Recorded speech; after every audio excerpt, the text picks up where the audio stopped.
Legends!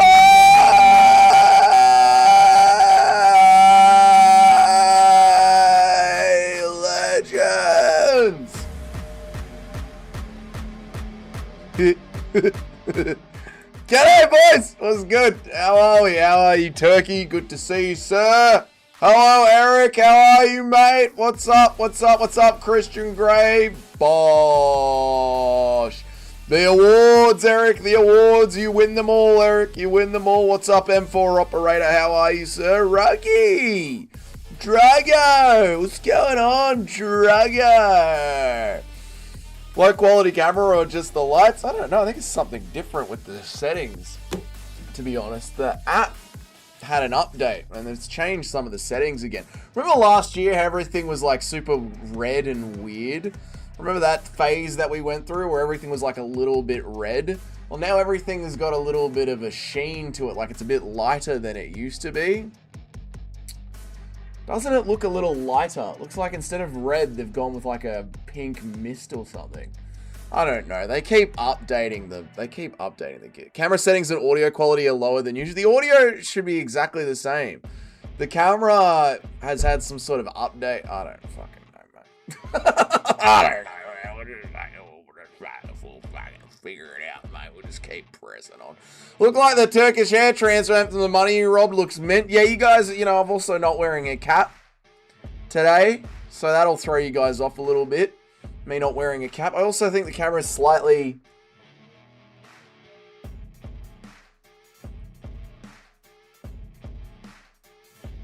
a bit higher than it usually is.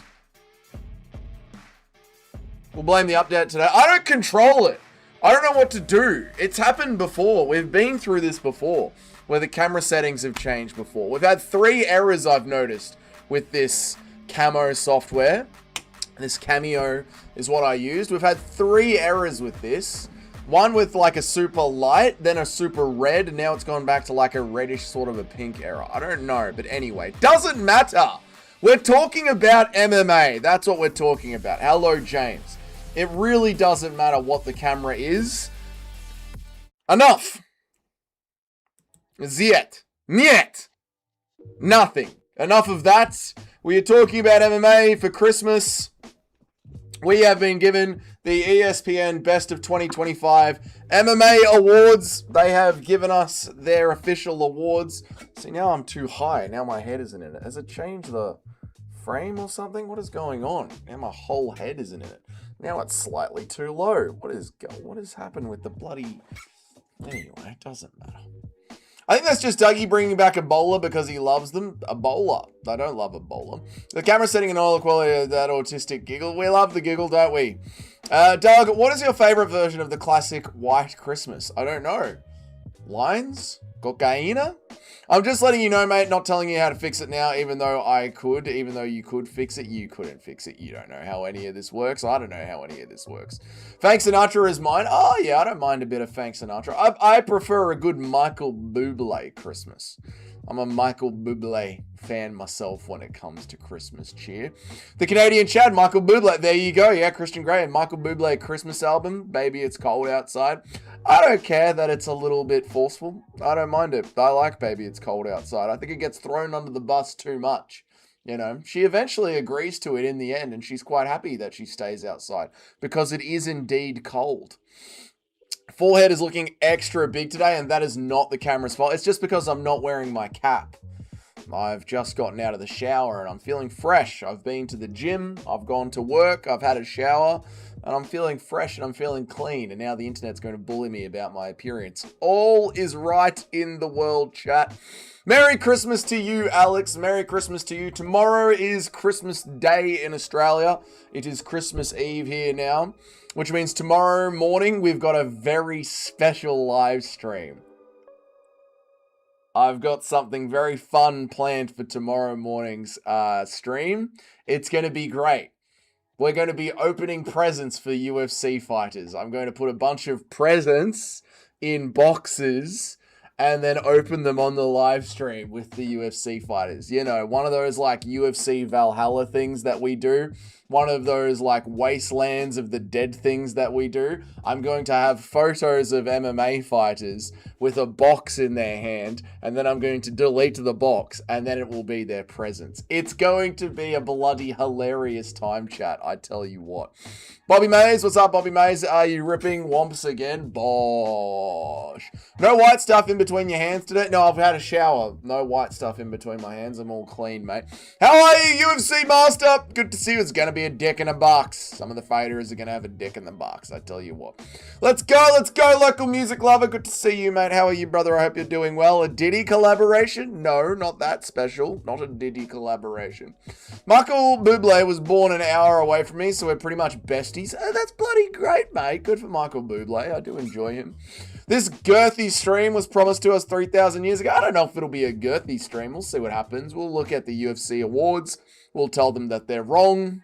We'll agree with some of them. Then we'll get started on the GOAT list, which is something that I've been meaning to tackle all year, so we'll do it now. And then we'll get out of here. It'll be just a wonderful time. Sipping on syrup, I feel Canadian. Yeah, sipping on syrup is Canadian. What is up, Jock? How are you? I shall never sleep. You probably should sleep at some point. It's good for your mental health. Let me tell you that. As someone who struggles to remember anything at all, even my own age, at times I forget. You certainly should be sleeping more, Jock. It's good for you. Okay. Does Tony Ferguson KO Andrew Tate? Honest to God, most human beings could KO Andrew Tate. If you, that's not fair. If you are a level 1 fighter, you can finish Andrew Tate, which Chase Demore proved. If you're a level 1 fighter, so you've got to be a level above Gym Bro, right? There's normies who have no idea about fighting. Then there's people who watch fighting. Then there's gym bros who can do some cardio kickboxing and know some combinations. Then there's amateur fighters, these level 1 fighters. And then from amateur fighters, there's professional fighters, there's journeymen, there's contenders, there's champions. Andrew Tate is a level of, he's between gym bro and below amateur. That's Andrew Tate's level of fighter. Between gym bro and below amateur. We decide if it's a fat, girthy stream. That is true. You've got to be 6 foot and above. He is very good at finding the liver of lower opponents. But on God, on Crip, I think if you're like a fairly competent 5'8", 5'9" amateur fighter, you'll be able to understand that you should tuck the elbow and protect the liver while also keeping the hand up to protect the chin. Like, this is the level of Andrew Tate that we're talking about. You cannot call yourself a fighter if you've never fought or don't fight consistently but train. You cannot call yourself a fighter if you've never fought or don't fight consistently but train. I think if you have amateur fights, you could absolutely call yourself a fighter, Junior. But I think if you're just in the gym, I don't know. What if you're in the gym sparring? Like my Muay Thai mate, he's never done that. My boxing mate's done fights. My Muay Thai mate's never done fights. But he trains Muay Thai 3 times a week. I guess, is he not a fighter? Or is he just do it recreationally? What would you call that? That would be like Andrew Tate's level. You know what I mean? Scottish people don't sleep. They're still too busy celebrating Chris Donkin's win. They are. This is true. People who hit pads all of a sudden are fighters. That's bullshit. Yeah, I get what you're saying, Junior, but that's about Andrew Tate's level, a pad hitter. Hitting a heavy bag isn't fighting. This is true. Hitting a heavy bag is not fighting. No, and that's what I would say Andrew Tate's level is, about that level of competence. Yes. Let us get into it. The UFC, ESPN, not the UFC. The UFC's got nothing to do with it. It's purely ESPN. ESPN's Best of 2025 award-arinos. These are the ones. ESPN's Best of 2025 award-arinos. So, Men's Fighter of the Year. They ended up still giving it to Merab. Can you see this, chat? Let me make this a little bit smaller so chat can see it. There we go. That's good. That's good there. Let me read some chats. And then we'll argue about this and see where I agree and disagree. Where am I up to? He trains and spars. He's recreational. Fighting is so much different than sparring in your comfortable gym. This is true, Junior. I completely agree with that. Yes, it is. Fighting is very, very different. That's why the cardio drains so differently as well. You know, there's a special level of cardio that you need in a live action combat. Does it count if I fight women in a dark alley? I got 47 KOs in a row. You know what, Eric? I'll give you that. I'll say you're a professional fighter. I'll give you that. Merab still does deserve it, honestly. So first up, men's fighter of the year, Merab Dvalishvili. I don't mind it. You can give it to Merab. I would give it to Joshua Van. I think Joshua Van is the 2025 fighter of the year. He's fought 3 or 4 times. He's won. He started off as an unranked contender, became a ranked contender, beat the number 1 contender in Brandon Royval while having an injury, and then went on to beat the champion in 28 seconds. Very impressive. So to me, Joshua Van is the fighter of the year. Women's fighter of the year is Valentina Shevchenko. Whatever, who cares? Best event of the year is UFC 317. I would disagree. With that. I think UFC 317 was a little bit lackluster on the earlier part of the card. I think the best event of the year was UFC 223. I think UFC 323 is not just the best event of 2025. It might be the best event of all time. When you look at the entire card, it was phenomenal. If you never fought, but you spar, you are not a fighter, you just train. You can jog or run on a treadmill, doesn't make you an Olympic marathon runner. I get what you're saying. The analogy's a little bit far, like having an amateur fight doesn't make you, a world champion. So yeah, going for like your local race day doesn't make you an Olympic marathon runner either, but it certainly makes you a runner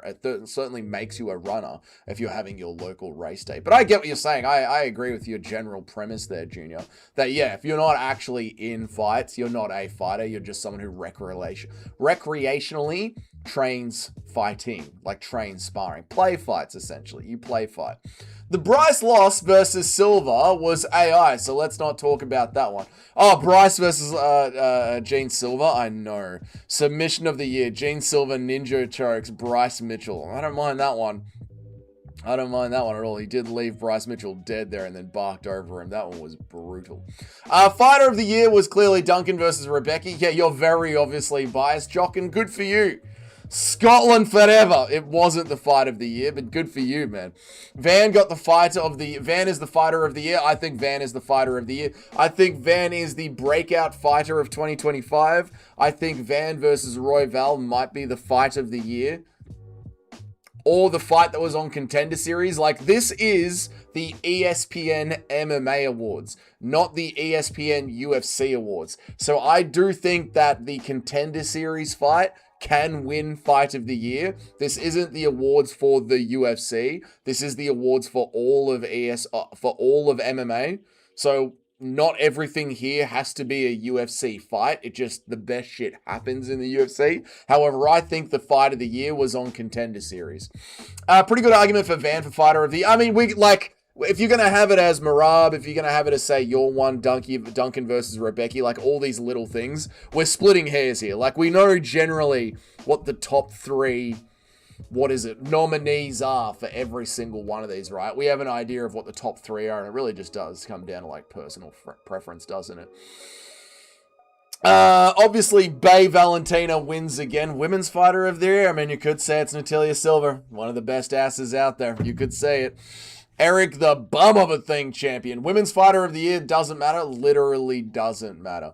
Beat the champion in 27 seconds. We've been over it, Christian Gray. We have been over it. Alexandre Pantoja went to head kick Joshua Van. Joshua Van did not duck the kick. Joshua Van did not put 2 hands up to block the kick. Joshua Van did not pull his head away from the line of fire like tall, rangy guys tend to do. Joshua Van chose to grab the kick and tip Alexandre Pantoja onto his ass, therefore leading to the arm to snap. It was Joshua Van's actions that caused the reaction of Alexandre Pantoja. So yes, was it a honorable win? No. Would he win the rematch? Probably not. Is he going to defend the title? Probably not either. But did Joshua Van beat Alexandre Pantoja via the actions of Joshua Van in a combat sport? Yes, he did. Fourth would be Aslan versus Ebo. There was no stakes, didn't matter. Van versus Royval is definitely fight of the year because of the stakes. I do think Van versus Royval pushes it over the edge because it was such a high stakes fight. So yeah, I agree with that one. But fight of the year could also be Islam versus Ewo. Aslan versus Ewo, that was a sick fight we had on UFC 323, the card of the year for me. Yeah, that was an amazing fight. Pantoja is still the champion in my eyes, in your eyes, Christian Grey. If you don't shart yourself daily on purpose, you can never really call yourself a professional sharter. That's true. That's very true. If you're not constantly sharting yourself on purpose, do you really even shart? How are you, Mitch? Good to see you, brother. Lorraine Murphy-Brown got KO of the year. Absolutely disagree because it's a Bellator bitch. Can. What? Where is knockout of the year? I thought knockout of the year. Oh my God, back-to-back spinning elbows. Memorable moment of the year. That's what he won. He won memorable moment of the year. He didn't win knockout of the year. How are you, Mitch? Knockout of the year went to Ruffy. His spinning wheel kick over King Green. I think we gave that the third best knockout of the year when we did our own KO of the year.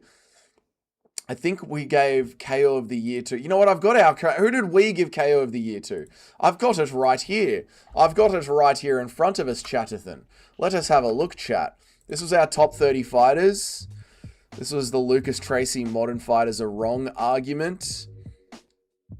Fighter of the year, Joshua Van. KO of the year we gave to Quaylin Salkild versus Nasrat Hakparas. Quaylin Salkild took that fight on short notice, flew across the world on short notice, did the exact same head kick to someone who wasn't Chinny, the exact same head kick that Ruffy did to Bobby Green. The Australian did it against a young prospect instead of an old Chinny Bobby Green, and Nasrat Kasparas was out cold longer than Bobby Green was. So we gave it to Quaylin Salkild. But I get it. I'm Australian. You could say that I'm biased. The problem with MMA is shown right there. The ESPN MMA Awards is all UFC. Notice not a single fight outside of the UFC is on their register. I know, that's what I'm saying, dude. Like, I wouldn't mind it if someone was like, well, the fight of the year was actually over at Ryzen.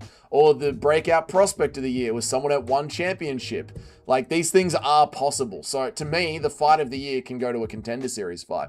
The fighter of the year is clearly Jack Manson. No one cut so much weight and got so chinned so quickly. I do genuinely think Duncan versus Rebecca shouldn't have gotten it, but I'm not bad for Royval versus Van at all. Genuinely one of the favorite fights. It's all the good. That's what I mean. Like, I don't mind the Duncan versus Rebecca thing. If we're going to have a conversation about the best fights of the year, that one is going in there, and then we're just... Which one do you prefer? What's up, Justin Kennedy? Good to see you, man. Pantoja is not the champ in my eyes. It was a real win, no matter how fluky it was. It was a win. A win is a win is a win. Listen, he kicked the ball. The ball might have hit someone's ankle, but at the end of the day, the ball rolled into the back of the net. Joshua Van won the fight. It is what it is. Motherfucker's still denying that Van beat Pantoja fair and square. Come on, boys. No one told me going up that you had to trim your nose hair. You do have to trim your nose hair as you get older. Nose hairs, ear hairs, the weird back hairs on the top of your shoulder blades. These all must be trimmed. If I was you, gentlemen, I would just shave everything below the beard down. Trim your nose, you know? No girl wants to lick a hairy nutsack. I'm just letting you all know that now. No one wants to lick a hairy nutsack. And poo gets caught in your asshole hairs. Keep it clean, and she'll lick 'em mean. What am I talking about? Nobody cares about non-UFC stuff. Number one bullshit, brother. It's not consistently hooking up with guys. What? If you're not consistently hooking up with guys as a man, can you truly be considered gay for sleeping with only 2 men a year? Yeah, no, I think, yeah, sleeping with a single man makes you gay. Technique of the year is either the spinning elbow or the Darce choke. So many great... I think it would have to be spinning elbow, right? Especially considering... in the general fan base a few years ago, there was conversation about stop throwing spinny shit, like just lock in. You expose yourself too much when you're throwing spinny shit.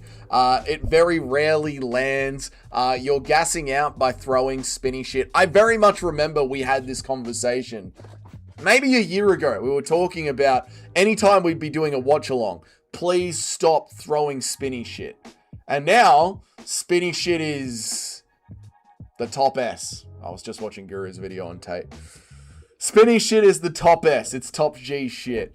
Ilya probably would have guaranteed KO of the year if he didn't follow up on Charles and pull a Mark Hunt walk-off. Could be. Ilya's knockout is pretty good. Let's keep working through them. We've gone off track. So, best event of the year, they gave to UFC 317. Like I said, I disagree. Fight of the year, they gave to Royval versus Van. Certainly one of the best fights of the year. Breakout fighter of the year is Joshua Van. I think that's undeniable. Knockout of the year, they gave to Mauricio Ruffy, spinning wheel kick versus King Green. I explained that I gave it to Quaylen Salkilde for the reasons earlier, if you're listening back to this. If you're listening to this in podcast form on the screen, they have got submission of the year to Gene Silva, which is the ninja choke against Bryce Mitchell. I don't mind that. I can't think of any other crazy submissions that were pulled off. As well. Hamzat Chimaev submitting DDP was last year. Not DDP, with Robert Whittaker was last year. Some big submissions this year. I can't think of any crazy arm bars that caused an arm to snap. I don't think of any snaps. Volta Walker heel hooking his way through heavyweight this year was pretty notable for submissions. Was Tatsuro Taira's Grapevine this year, or was that last year? Tatsuro Taira's Grapevine. Was that... I think that was late last year or early this year. Tatsuro Taira over Alex Perez. I think that was last year. Holland subbing Luque in the Darth Choke should be mentioned. Yes, Holland subbing Luque in the Darth Choke absolutely should be mentioned. Yeah, that's a good one. That's a really good one.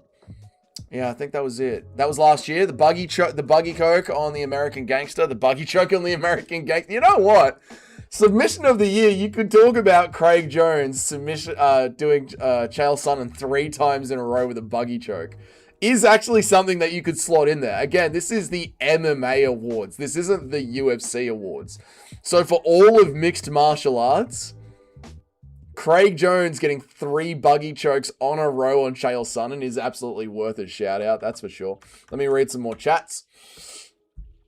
How are you, Bilal? Good to see you, man. Merry Christmas to you, dude. Merry Christmas to you. Ilya probably would have got one. Brenner versus Ribovich. I need a refresher on that one, Junior. I might need to watch that again. They're turning Christmas gay. They're turning it gay. I'm horrifically hungover from the Monopoly stream. We didn't drink that much, mate. You can't be that hungover. Come on, brother. It was just a bottle of Baileys. Look, I've got me bottle of... Is my brother here? No, my brother's on a plane. I've got me bottle of Baileys from the Monopoly stream. Bloody festive bottle of Baileys. We drank a litre of Baileys yesterday on the Monopoly stream on Jock's channel. That was a damn good time. Bryce Mitchell doesn't miss. I've got to watch the Ark Insanity podcast. Gooch hairs are hype, bro. Don't listen to Dougie. Chicks absolutely love to sniff your gooch hairs. Got to go. See you, Eric. Have a good one, brother. Say goodbye. See you, Eric. Have a good one. Okay, say bye, please. Bye, Eric. You have a good night. Merry Christmas to you and your family, Eric. Have a wonderful evening with the family. Happy Christmas Eve to the Americans. It's Christmas Eve in Australia.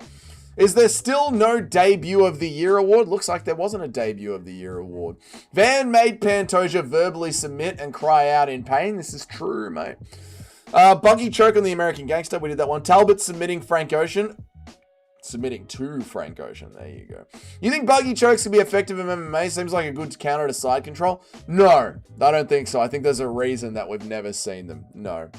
I think they take too many perfections that are only available in a submission grappling fight. Whereas in MMA, where it's a lot more scrambly and you can do knees to the body and elbows to the downed opponent, sitting in the position, because in buggy, you've got to be on your back with the open guard while they're in side control. Side control just opens you up to getting elbowed. So if you're looking for a buggy choke, and I'm not an expert on this, I'm just barely remembering how it looks in my mind right now. But it seems to me that if you're looking for the buggy choke, you're not defending the dude who is inside who can start to just drop 12 to 6 elbows on your face. You know, there are no 12 to 6 elbows in submission grappling. The Progressive Ogre should just terminate the channel because he just covers a reality TV show. He just complains. The Progressive Ogre, MMA Joey, should terminate his channel because he just covers a reality TV show. He just complains. Do you mean the reality TV show that is the UFC in general? Is that what you're talking about? Yeah, I don't know. I mean, his channel's dying, which is great to see. It couldn't happen to a worse bloke. So yeah, I'm very happy to see that MMA Joey's channel is dying. That's really good. But all of our numbers are down this year. It's the Christmas break. Obviously, our numbers are going to be down. There is no MMA for now 5 weeks or 4.5 weeks. I kept drinking after the stream. Base Justin Kennedy. Frankie was the star of the Monopoly stream. The real Nate Dog type Marauder. Dougie was pretty much Jeff Molina. What did I do? I behaved on the stream. What are you talking about? Why was the stream private on Jock's channel? No, the stream was public. The stream's still public.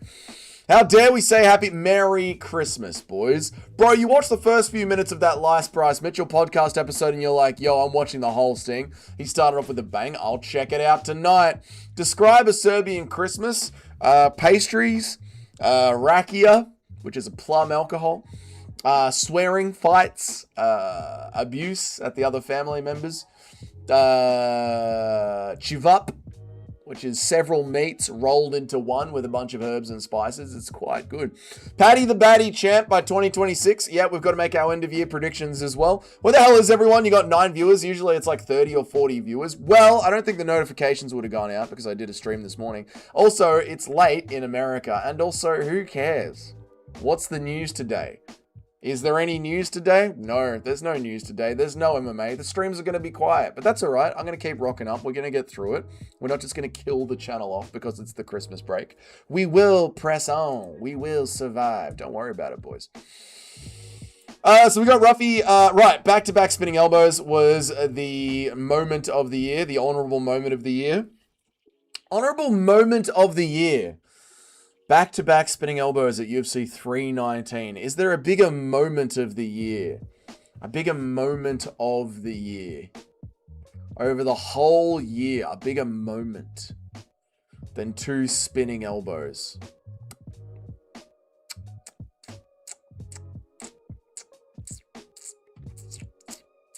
I mean, you could say Alexander Volkanovski being the first fighter under, welterweight to win a UFC title over 37 years old. That was a pretty big moment.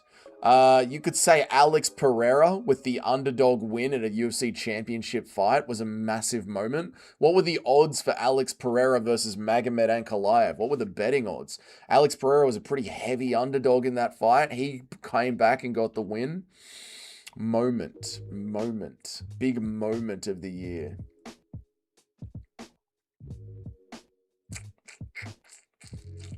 Volk, Alex, Islam Makhachev becoming a double champion, the first double champion from Dagestan, which, you know, as much trash as we give Dagestan, it's a very important region culturally in our sport. There's a lot of great fighters that come out of Dagestan, and for Islam Makhachev to be the first one to claim 2 belts is actually a pretty huge moment. So that's something, you know. Yeah, there's moments. There's been big moments. Probably more important moments. I think there are more important moments than 2 back-to-back spinning elbows on a single card. When it comes to the real big moment, considering we had history made, Alexander Volkanovski literally made history. Alex Pereira made history. Not massively, like I don't think he was the biggest underdog ever, but winning the title back at Alex Pereira's age, what is Alex, 39, nearly 40 years old, and he comes back and wins the title. And yeah, what was the other one that I said? Islam Makhachev, getting 2 belts wrapped around his waist, being from Dagestan, becoming the 11th fighter to do it. First one from Dagestan, very important region. Yeah, I would say these might be bigger moments than back-to-back spinning elbows. Let me read some chats! I fucking love Monopoly. Frankie at the start of the stream. I fucking hate this game. 3 hours. Dude, I loved this stream so much. I had such a good time playing Monopoly with you guys. I had such a great time. It was a blast, man. It was a blast. I might whip it out. I might take the Xbox to my family at home because I got 2 controllers. And you can do 2 players per controller. So I might whip out Monopoly at Christmas tomorrow with the family. It's only 11:35. Yeah, that's pretty late to be listening to some bullshit. Remember when the libtards cried to cancel the song Baby It's Cold Outside like 6 years ago? Dude, Baby It's Cold Outside, the Michael Bublé rendition, is a Christmas must. We ain't getting rid of that for nobody. And anyway, she said yes in the end. And as we know, 50 no's and a yes is a yes. It's 8:35 in California. Well, I guess I'm just not relevant. It's 8:35 for me on the West Coast. Well, I guess I'm just not relevant. You should have announced the beach stream with wine and cheese, plus the cousins, of course. The beach is disgusting. It's windy. It's muggy. It's not a very Australian Christmas at all. It's like 17 degrees. It's not hot. It's cold. It's wet. I wore a hoodie to the gym. It's not nice. Paul Craig's retirement is moment of the year. It'll go down in the history books. Yeah, that fighter, moment of the year. That fighter that Paul Craig fought. Was it Bellato? Was his name Bellato? I don't think it was Bellato. But anyway, that fighter that Paul Craig fought, that pretended to go unconscious and then be all kids see ghosts sometimes when he woke up. Excellent moment of the year. No way at least 6-7 people show up. Prates is the most improved fighter. Look at his first UFC loss, then bounced back with 2 back-to-back KOs, one over a former champ. I disagree, Junior, that Prates is the most improved fighter. Prates' weak point seems to be his grappling, and Leon Edwards was able to do better grappling against him, so it doesn't seem like Prates has really improved that much at all to me, brother. It seems like Prates has had good matchmaking that has gone his way in his bounce back, but skill-wise, no, I disagree. I haven't rewatched Murad versus Yan 2 yet. Gonna high and do it tonight. It's the fight of the year. That fight is fucking phenomenal. Phenomenal. Prates didn't improve. He just fought people worse than Gary. I think Toad is right. I agree with Toad on that one.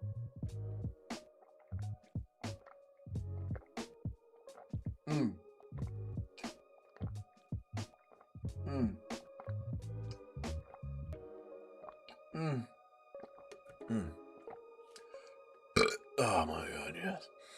What have I missed so far? We've just been going over MMA, UFC. We've been going over ESPN's MMA awards this year. This is who they gave the awards to, and just chucking out some different ideas for people who could have won the award.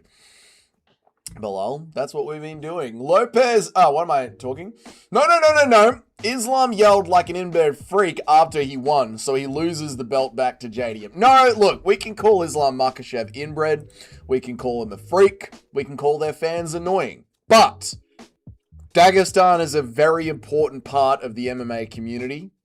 And Islam Makhachev being the first Dagestani fighter to be a double champion is a pretty big moment. I think it's a more notable moment than 2 random spinning elbows. So I would say that is more important, to be honest.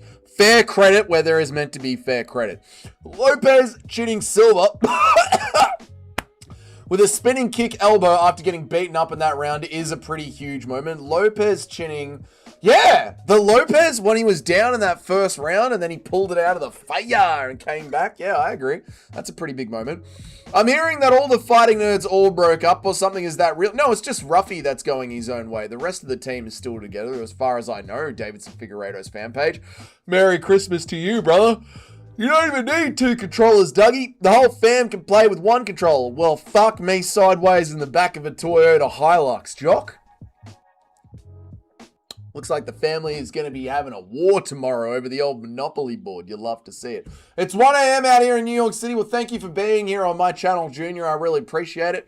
And shout out to New York City, one of the best cities in the world. I don't care what people say. I absolutely loved it there. Whip it out, Dougie. Fucking get your dick out, Dougie. It's the season. No, I think I'll whip out the old Xbox and play Monopoly with the family. There aren't any double champions anymore, you dumb bastard. Yeah, I know what you mean, but I mean double champ is in winning 2 belts. You know what I'm saying. Moment of the year and it's 2 separate moments. Yeah, moment of the year and it's 2. I don't like that award being moment of the year. I don't mind all the other ones. I really don't like that one being moment of 2025. I think we've had better moments. That fucking fake foul against Paul Craig was hilarious. Hilarious, dude. That one was hilarious. Don't like it. Don't like it. Prates has a massive problem when guys with solid pocket boxing. I'm going to do a little echo effect every time Toad says pocket boxing from now on. I love you, Toad. Solid pocket boxing. I should get like a... Like, you know how I've got the Why Are You Gay? We should get like a graphic that plays on the screen. Pocket boxing, whatever Toad mentions it. You know what? I'm going to work on that after this stream. I'm going to make a pocket boxing graphic. Yeah. What am I doing? When guys have solid pocket boxing and pressure him and get on the inside. It's true, Toad. You're correct. Some could it be applied to Van, though. Van only fought Royval, who was stylistically a good matchup. Prates over Van for improvement. Yeah, but I wouldn't say Van is the most improved fighter over the year either. I actually agree with ESPN MMA here. The most improved fighter of the year is Peyton Talbot. I completely agree with them. Massive water brag. Huge water brag. Dougie is the sole reason Australia suffers from a drought. It's true, mate. God, I drink some water. Prates is going to be 6, 7, 8 level fighter that could occasionally get higher with favorable matchmaking and fluke KOs. I agree, and he's going to get favorable matchmaking. He's a very important character on the UFC TV show. Rodolfo was an odd one. The draw with Jimmy Crute, no win bonus, yep. Pulls out because of herpes, disgusting Bartez, flakes a foul. Yeah, that was a weird one. He is a weird one. Very weird one, Mitchathan. Yarn versus Marab was the most pumped up I've been watching a fight for a long time. Does that get a mention anywhere? No, it didn't get a mention anywhere. If I had done these awards, I would have given UFC 323 Yarn versus Marab as the card of the year, as the event of the year. I think it's one of the best fights of all time. So yeah, I would do this a little bit differently. I wonder how Ruffy leaving the nerds is going to affect Prates. From what I'm hearing, they're very close friends and training partners. I wonder if there was a fallout. Bitches probably got in the way. You know how it is. 2 bros, 1 home, and the gym falls apart. We've all seen it, boys. We know how this is how the world works. Ruffy still trains with the nerds. He just spends more time with Volk. So is this one of these rumors that has just started on MMA YouTube without any real legs? Like, is Ruffy just training in Australia because his next fight is in Australia, so he's just come down here to acclimate a little bit earlier and have his entire camp here? He hasn't actually left the fighting nerds at all. He's just doing one camp here. And now all of a sudden, because he's doing one camp, the news is going around that Ruffy left the fighting nerds. Like, there was all this shit going around that UFC is shutting down Fight Pass because a couple of promotions are leaving Fight Pass. It's just the UFC restructuring their TV deals on Fight Pass. UFC is not shutting down Fight Pass, but MMA YouTube is so fucking media illiterate that it just runs with every story it hears. Volk is being disrespected. Him getting the belt back is moment of the year. I could see that as well. I did shout that out below. Like, moment of the year, Alexander Volkanovski, the first fighter under 170 pounds to win a belt over 37 years old. The curse that is meant to be unbreakable. Volk does it. Is that not a moment of the year? Alex Pereira being such a massive underdog, coming back and winning his belt against Magomed Ankalaev. Is that not a moment of the year when instead they give it to 2 spinning elbows in a row? I don't think so. Toad says Prates struggles with pocket boxing. But I think he'd beat the shit out of JDM. I disagree. I think JDM would destroy Prates. I've moved too far on the chat. Kids these days playing board games online. I remember back in the day we had at least 3 different versions of Real Monopoly. I remember that too, Christian Grey. I was telling stories about it on Jock's channel. We used to have these family getaways. We'd play Monopoly so much, you'd go to sleep and the same board would be set up the next day. Like, the board would be there ready to go. So, yeah, it was a real thing. Monopoly was a real thing back in the day. And we had several versions of it. I think we had Simpsons Monopoly. We definitely had Simpsons Monopoly. JDM would be. I have dyslexia and I can't talk. JDM would beat the brakes of Prates, and the Gary and the Gillis fights prove it. Anyone who disagrees is a casual. Oh, Toad with the big call. If you disagree with my take on MMA, you're just a casual. Ruffy said that in an interview. Oh, okay, cool. All right. Show me, brother. Prove it, brother. Prove it, brother. Show me where he said this, brother. The Black Beast said he was offered Rico Verhoeven. You think he would have folded him? I think there's a reason Rico Verhoeven didn't want Derek Lewis, because there's nothing Rico Verhoeven could physically do to hurt Derek Lewis. I don't think Verhoeven has got the power to sleep him. Verhoeven would have to dance around on the outside and gas Derek Lewis, which is actually a lot harder to do because Derek doesn't really move around that much. And he has started to come in slightly conditioned beyond blob form. I remember the last time he fought, he had 2 visible abs, which, you know, for Derek is scary, right? I think there's a reason Verhoeven didn't take that fight. He's scared, motherfucker. Scared. People are overreading Ruffy training with Volk. All the fighting nerds said that Ruffy is also training with Volk. He never said that he left the gym. This is what I thought, brother. Those damn hoochies would be wild, and I heard. Mate, them hoochies are wild, I tell you what. You're saying Prates is going to get favorable matchmaking because he's an important character. Reminds me of how Gaethje literally never fights grapplers until he has to for the belt. This is the UFC. Welcome to the TV show called the UFC, a live reality TV show about a sport known as MMA. It's also the faceless MMA reporters on the internet who twist words and people accept it on face value. Yes, I agree, Junior, I agree. MMA Twitter. It is just a cesspool of lies and deceit and degeneracy. Prates has literally nothing when a guy gets on the insides and they rip combinations. Giles beat him up into the flute KO and pillow hands Gary rocked him badly.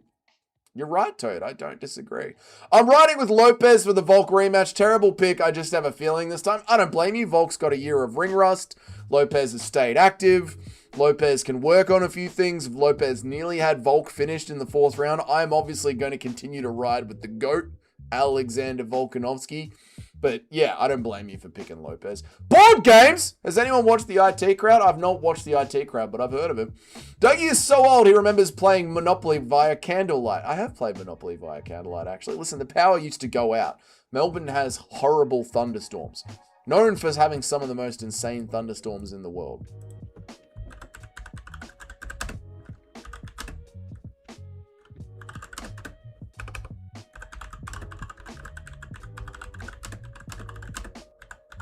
Something like that. Melbourne's known.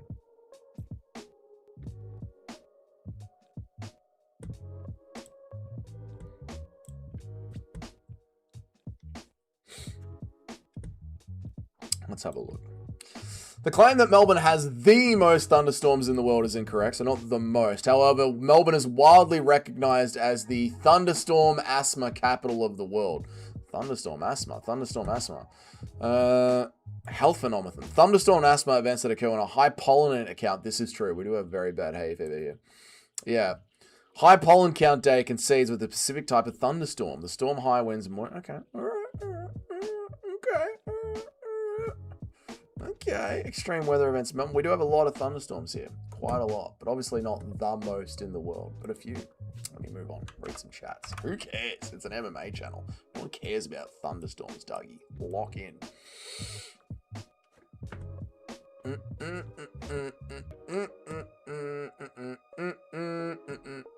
Prates wouldn't like it. Prates won't like it against JDM. The pocket boxing would be different levels. Prates' flashy head movement doesn't matter when you're getting ripped to the body. That's what people forget, man. JDM doesn't give a fuck if you move your head out of the way. He's ripping the body combinations and they are fucking you up. Prates gets retarded all over the rounds, and JDM builds when not fighting a grappler, which Prates is definitely not. Yeah, JDM's momentum is gonna... Why have I got hair on me? JDM's momentum is going to build, and it would destroy Prates in the long run. I can't wait for Gaethje versus Paddy. I think Gaethje is going to starch him badly, and 80% of people are picking Paddy. The crash outs will be legendary. I know, I can't believe more and more people are picking Paddy, even though I'm picking Paddy. I thought Paddy would have been a bit of an underdog, because Gaethje is a massive fan favorite and has a lot of casual fans that love him and recognize his name. I thought that would have pushed a few more picks in the Gaethje direction, yet I sit here wrong. It's a very real thing. Wholesome Scorner family memories. I know. We're going to make new memories tomorrow with the family lunch. And then I'm going to whip out the Xbox and the family's going to be like, oh no, it begins again. Monopoly. Prates would KO JDM. He has been matched by every decent striker and none hit like Prates. Hafez and Burns landed bombs on him.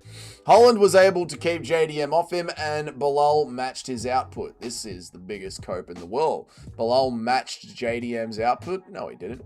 Have you seen videos of Rico training with MMA fighters? It's worth a watch. I haven't. I need to check it out. To be honest, I don't know that much about Rico Verhoeven. I never watched. Where was he from? Glory? Is he a Glory kickboxer? I never watched Glory.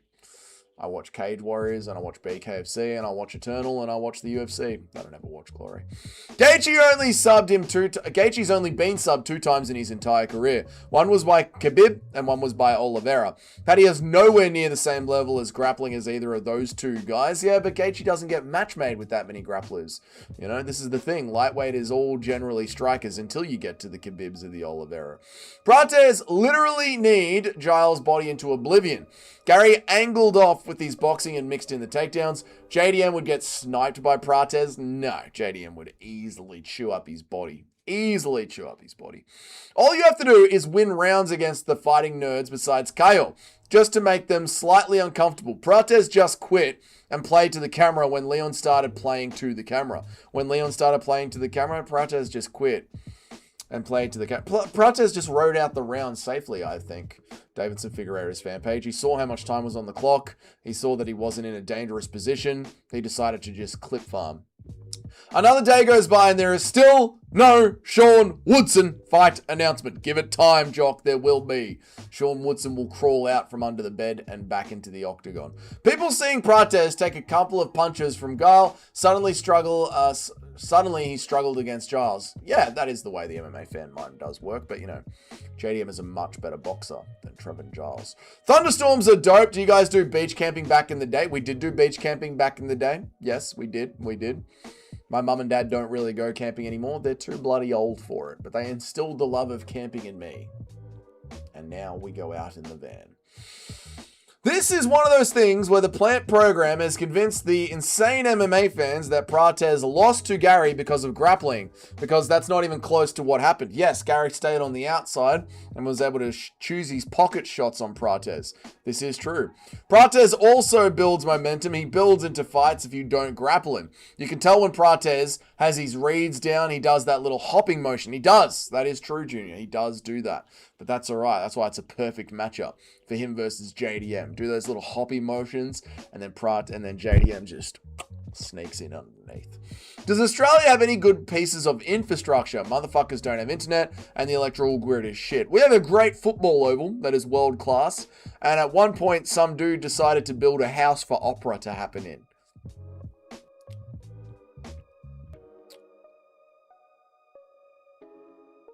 So we have a footy oval and a music building. It's not a very good country. It's very pretty and it's beautiful. It's got great beaches and mountains and sand and water. But the government is less than useless. Prates won 0 minutes against Giles, objectively lost round 1 and losing round 2 until that last minute fluke. I need to rewatch that fight. Maybe I will. For fuck's sake, I meant to say Leon started grappling. Yes, I'm with you. We got the update on Street Beefs. Oh, well done, Lobby! Good work, dude. Is it available to watch somewhere? Can we see you fight? Can we watch your fight somewhere, Labby? Can we check it out? I kind of want to see Justin break out the fabled clinch head kick and just flatline Paddy, because Justin has literally no chance against every other potential champion. Justin against Ilya Abturo, Justin gets slept. Justin against Arman Sarukian, Justin gets ground and pounded into oblivion. Justin against Islam Makhachev, Justin loses that fight on the feet, on the ground. However the fuck Islam Makhachev wants that fight to go down. That's about it for the champs at the moment. I was there. It was the UK version of Street Beast. I'll definitely sign up for a couple of scraps in there. Nice, man. All right, that's pretty cool. The Sydney Opera House looks like a pile of plates on a drying rack. It does. Isn't it such a unique building? Toad is snorting coke and hates Prates because he KO'd his favorite fighter. Let us watch the Prates. You know what? I'm sick of the debate. Carlos Prates Tapology. I'm sick of the debate. How good was Prates' striking against Trevin Giles? You know what? I'll figure it out myself. Prates versus Giles. Who lost the first round? Carlos Prates, Trevin Giles. Who lost the first round? Fight pass. We're going to do it, chap. We're going to have an old school watch party. I'm going to bring it up on the stream. We're going to watch the first minute. The first round. God, they better not get rid of Fight Pass. It's so good for watching fights when you need to see them. You just bring up the fight. People forget, man, just how good Fight Pass actually is. It's such a valuable resource to us MMA fans.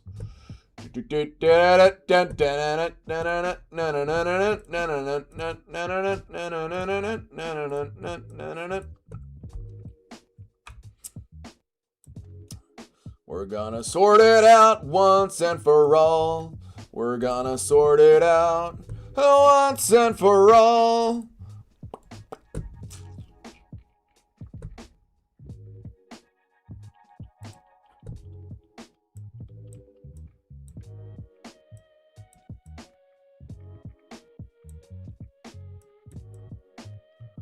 There we go, a little bit like, where can we put it? So the AI has a hard time looking at it. Put it on my forehead. Look, my forehead's big enough to watch a fight on, chat. Hang on a second. Where am I looking at the camera? There we go, chat. We'll put the fight right there. We'll use my forehead as a projector. Perfect.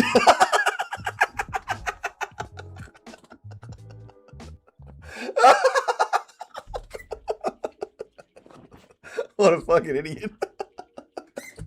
Yeah. I'll move it up a bit. There we go. Alright. Now we'll know just how good Prates versus Chevendrels actually was. Let me go back and read some chats, and then we'll circle back around to this fight here. Where am I up to? Where am I up to? Where am I up to? Where am I up to? Where am I up to? Where am I up to? Where am I up to? Where am I up to? Australia is building and has a great inner city road infrastructure, tunnels, raised highways, etc. We do have pretty decent roads in the cities, that is true. Prates smokes flat-footed JDM, leg kick shut out JDM. It's crazy. No, Prates dies in there against JDM. Do you think Prates or Gaethje would be more entertaining fighting Ilya? Do you think Paddy or Gaethje would be more entertaining fighting Ilya? I think Justin would be more and would do a lot better than people would think, but he would still lose. Against Ilya, I think Justin would be the more exciting fighter because he's not going to be as ragey. He's going to march into the pressure and look for that clinch battle. How could Paddy beat up Ilya or Arman? How could Paddy beat up Ilya? Paddy would have to stay on the outside, stay rangy, win a boring Israel Adesanya sort of a fight. He can't beat Arman. He can't. Fight Footy will be up for free on the Street Beat Scrapyard channel eventually, but it'll be a hot minute. They have a huge backlog of fights to get edited and posted. All right, well, you just let us know, Lubby, when they're up there, dude, and we'll watch it together. Dougie, I would leave you face first, bleeding everywhere, crying, making a scene. All right, dude, I'm not Andrew Tate. I love Fight Pass in theory, but it's missing a lot of fights, at least the US version is. Yeah, rather than just typing in the name of the fight, you have to go to the card instead and then search through it, but that is a bit of a pain in the ass. I hate Prates because he's another one of these bum Muay Thai guys that think he's an elite striker, but literally has nothing against pocket boxing. Well, we're about to find out, Toad, aren't we? We're about to find out just how he does against pocket boxing. This is the fight that you claim to be, Toad. Let's have a look and see what's what and see who's who, Toadathan. You've put a lot on this fight. We will not stand for Muay Thai disrespect. I get that. We forget that JDM just got shut down to leg and body kicks by a wrestler. Yeah, but it's different because, you know, you're always worrying about the wrestling getting shot on you. Not going to happen against Prates. Muay Thai guys and kickboxers are not good strikers in MMA. It depends on the fight. Depends on the matchup. I feel like a jackass saying this, but every day I get closer and closer to thinking Poatan chins Aspinall. Like, breaking out the kicks in the first time of your career against Cyril Gane is so insane. Yeah, I mean, I don't think it's crazy to think that Alex Pereira could beat Tom Aspinall. I don't think that's crazy at all. I've said that before. I don't think that's crazy at all, man.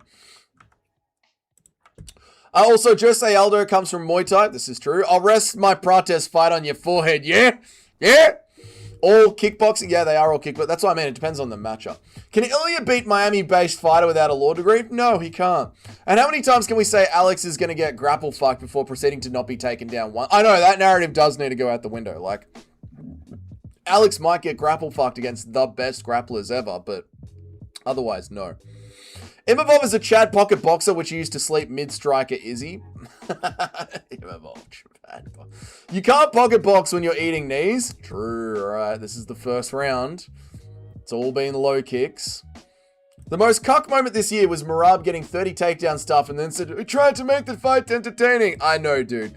That's the worst part. Like, that's like an Andrew Tate level of, if I hadn't have gotten tired, I would have won. When Merab is like, you know, "I tried to make it entertaining." Bro, you couldn't take him down. I don't think JDM makes it into the pockets. Prates' footwork and kicks would keep it rangy. That's what we're certainly seeing here in this fight. Nice little joust from Prates there. When Trevin Giles tried to close the range, Prates jousted with his fingers and put his fingers out. Check it out. Where is it? There it is right there. That is jousting. That is clear as day jousting. Prates tries to step in, puts his foot on the outside. Where is my fucking screen?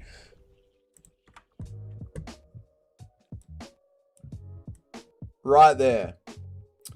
Prates moves his foot to the outside, tries to step in. Not Prates, sorry. Trevin Giles moves his foot to the outside, tries to step in. And what does Carlos Prates do instantly? Puts his fingers out. Jousting. That is classic jousting to break range. Prates bouncy, bouncy. Prates looking for his entry. Prates goes to stomp the knee to keep Giles back. Giles steps in. Prates jousts straight away, puts his fingers out. Classic stuff there from Prates. The rangy striker. They love a good joust. They love it. Let us return the fight to where we can all enjoy it together. Resting on my forehead.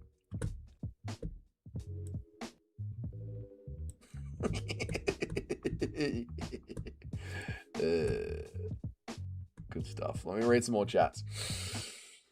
We quite literally saw Prates pocket boxing against the Leech. He is actually quite good. Well, we'll find it. This is the one that Toad has been talking about so much. So we'll see together. I don't think JDM makes it into the... I just read that one. Imavov fought in K1 kickboxing. Fairs, Fought, and Glory. By the way, Dougie, make the video smaller just to be safe. I think we'll be alright. Alex is going to have 2 whole divisions worth of lighter man skill. That is true. Like, listen, Tom Aspinall always carries his chin high in the air. Always. Alex Pereira has got insane power. He's the only one that's knocked out Yuri. And Yuri's always in wars, getting his chin tested. Consistently, forever. Everyone lands on Yuri's chin. Alex Pereira is the only one that can sleep in. That counts for something. Tom Aspinall's chin is always in the air. Bilal did the same. I tried to make it entertaining. Excuse, Bilal did do the same. Dougie, have you ever left a dude palms up before? Disgusting? No.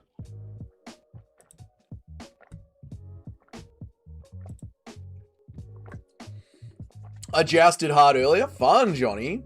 Also, Prates won't stand there to be pocket boxed. Why is it always... yeah. JDM couldn't consistently get into the pocket boxing against Holland. True. This is true. Your forehead's probably 6 inches wide. It's perfect for a fight. Holland shot takedowns, though, and most of his wins are by sub. There was a ground threat there. That is a good point. They won't be in the Prates fight. People don't give Prates enough credit for his genetics. His power and kinetic chin is really off the charts. Very few athletes have that kind of explosive strength. I agree, hats off. I agree. Prates just sleeps you out of fucking nowhere. He does have a lot of strength. All right, there we go. Giles has some success with a step-in 1-2. But I wouldn't say Giles is running away with this round. I would say, actually, so far, it's a very, very close round that you could edge to Prates, but we'll see. Prates, another one. Good short left hook from Prates. Prates keeping Giles at range again. Prates with the right down the pipe. Prates with the oblique kick as well. Just keeping Trevin Giles at range. Prates with the 1-2 down the center. I don't see where this runaway round is from Toad. Toad, your argument is falling apart. We are now halfway through the round. People don't get... I've read that one, I'm an idiot. Have you ever been camping and had people in the caravan over told you they forgot their bed sheet and to use you for their projector and ask if they could borrow your forehead for the movie? You know, not yet, Mr. C, but give it enough time. Yo, Dougie, the Bible says a woman is forbidden for making a coffee. It says it in Hebrews. It has coffee in there? Get out of here, mate. No bloody way. Tom's butt is always in the air as well. This is true. Why are you guys matching Prates against JDM? Isn't JDM fighting Morales? Because it's the break and we're having a fun hypothetical conversation about MMA, alright? We're MMA fans talking about MMA. Leave us alone. What's up, Just Car? How are you, man? With Islam's chance, there's a good chance MVP would win a welterweight belt. I don't see Islam having anything for MVP. God, MVP is hard to take down. Toe just hates kickboxers who are successful. I can see that. Prates is built like... Exactly. Tommy Hearn's the exact same MO in boxing. Super long arms. He does. Toad isn't even watching anymore because he noticed... I know, I haven't seen Toad's pop up. Toad, where have you been, mate? This is your fight, brother. You wanted this fight. This was the fight you were resting your argument on. Here we go. Every judge gave Giles the round along with everyone who watched it live. You're just making stuff off because you know who Prates is now.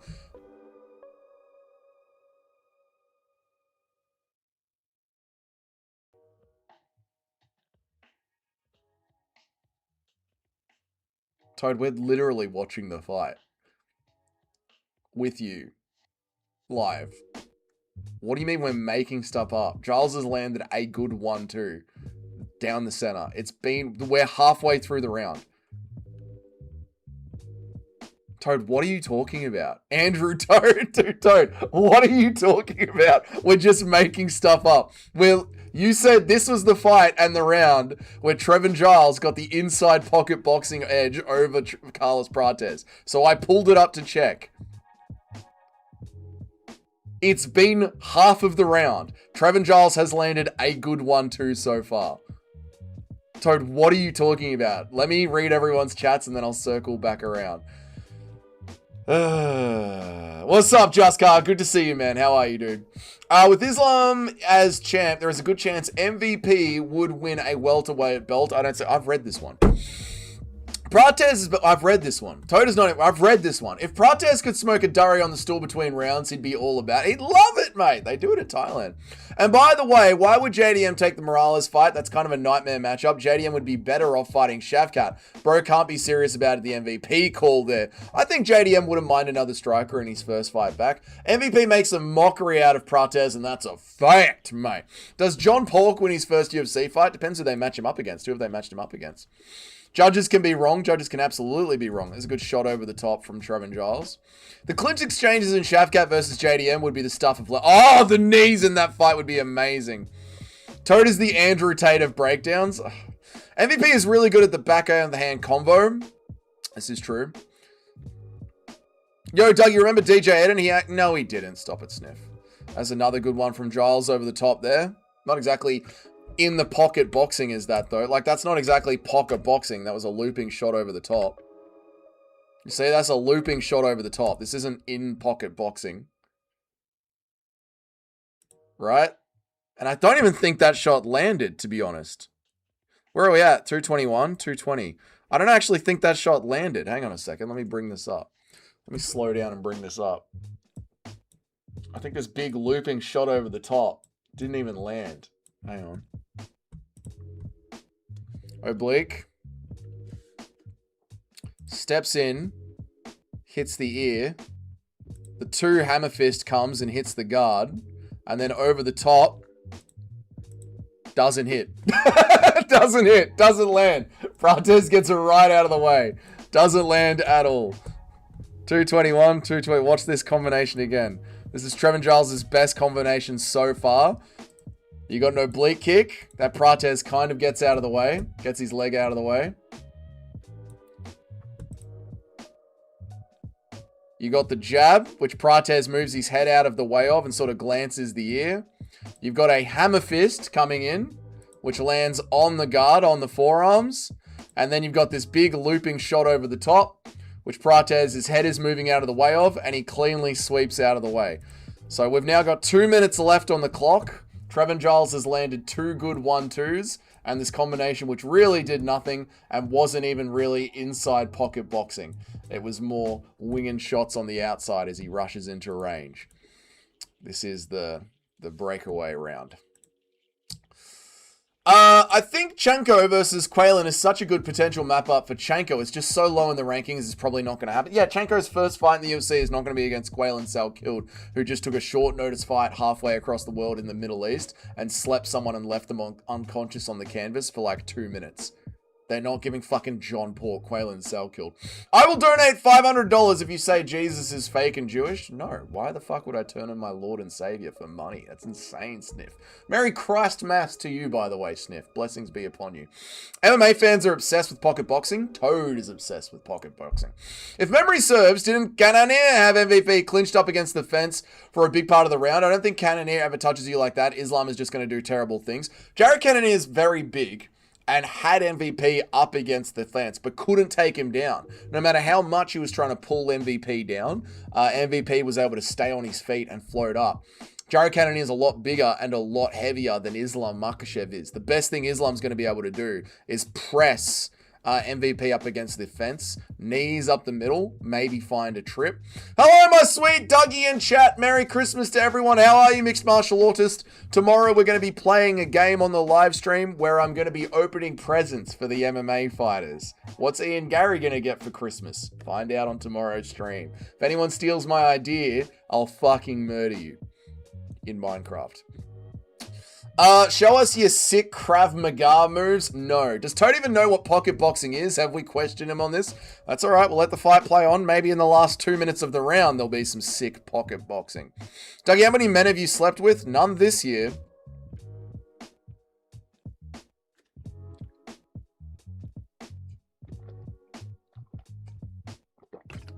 That was a good combination that he rushed in with. Wasn't exactly pocket bot. Let's watch it again for Toad. Good combination from Giles that he rushed in with on the outside. Shots over the top from the outside. Here it comes. This is Giles' good combination. This is good. I'd give Giles this round at this point. Just by the way, Toad, to be fair, Toad, I would give Trevin Giles this combination, this round so far now. He's landed the better exchanges over the top. I think he's taken this round. But none of it's been with pocket boxing. Literally none of it's been with pocket boxing yet.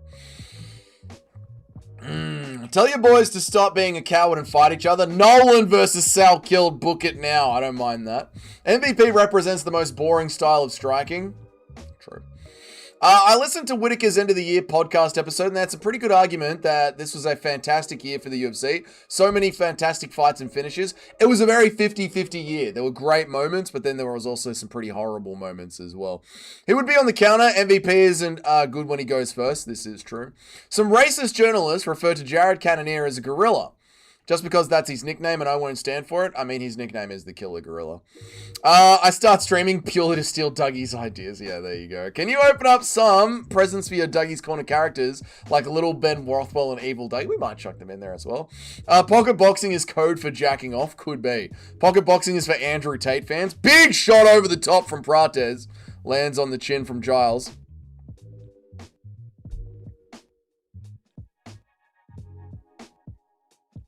Combinations on the outside from Trevin Giles. Good combinations on the outside.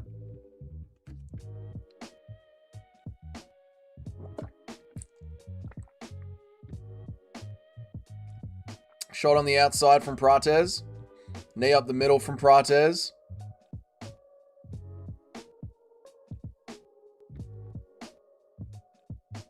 Big wing and shots on the outside from Giles. Lands nicely. Prates hook lands nicely as well.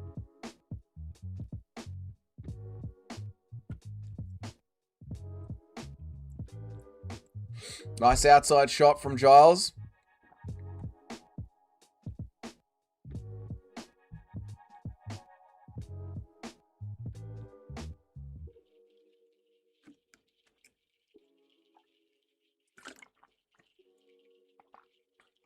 $30 seconds left in the round. Giles has won the round of winging big shots on the outside, by the way, Toad. He's won the round. You are correct. He's not won the round with inside crafty pocket boxing. He's swinging hooks on the outside. MVP represents the worst style of striking. He is so damn boring. So many people swear he's the best shit since pocket boxing. The coldest post-fight speech this year, obviously it's Chris Duncan's. Problem by name, problem by nature. It was cold as fuck, but I don't know if it's best of the year. I think you just love glazing Duncan, brother, but it was a good one. Toad the kind of guy to say Mike Tyson when he asked the best example of pocket boxing? Yes. For me, please at least open a present for Evil Dougie, Stoner Dougie, Zesty Dougie, and Backwards Hat. If you're here, hats off, hats off. We'll do something for you, mate. I think the best post-fight interview was, first of all, I'm not surprised, motherfuckers. Now hear this, never believe in yourself and never give up. Yeah, who was that? Who said that? Never believe in yourself and never give up. Who said that? Oh, who said that? Who was the idiot that said never believe in yourself? I can't remember. He didn't know how to speak English properly, but that was fucking great. 8 months ago, Toad watched a YouTube short where the coach referred to pocket boxing, and it's consumed him for the rest of the year. I know, every fighter is all pocket boxing. Pocket boxing is the 6-7 of the MMA community. It really is. I thought pocket boxing was code for... No, it wasn't Tito. It was this year. Never, ever believe in yourself and never give up. I know, it was on one of the... It was on one of the fucking Saudi cards. It wasn't Tito Ortiz. No. It was on one of the Saudi cards. Robert Bleicher. It might have been. It was like his first... it wasn't his first fight, but either way. It was on one of the Saudi cards. It was on one of the Abu Dhabi cards. It was on one of these ones. Might have been the... Fuck. I don't remember. Doesn't matter, but I remember it. Never believe in yourself. Never give up. So good, dude. So good. Polish dude. Was it Robert Brycek? It was Robert Brycek. All right. Yeah, it was Robert Brycek. Was that on the Qatar card? Was it on the Qatar card? It might have been on the Qatar card. Doesn't matter. You got to open up gifts for all the Dougie clones we came up with this year. It'll be important for me. I can tell, hats off. I can tell, brother. You could say MVP style is boring, but MVP literally shattered Chris Cyborg's ex-husband Sice. Running for the rest of his life will haunt me for the rest of my life. I mean, yeah, he had a great moment, but that's MVP. He's a great moment, you know. You've got to watch the full 15-minute fight for the 30 seconds. It was Dougie who read it wrong. Right, there you go. We need to rename judo and the clinch to pocket grappling. Yeah. You can do an impression of mad scientist Corey glazing pocket boxing. You know, a little bit of hooks up the inside.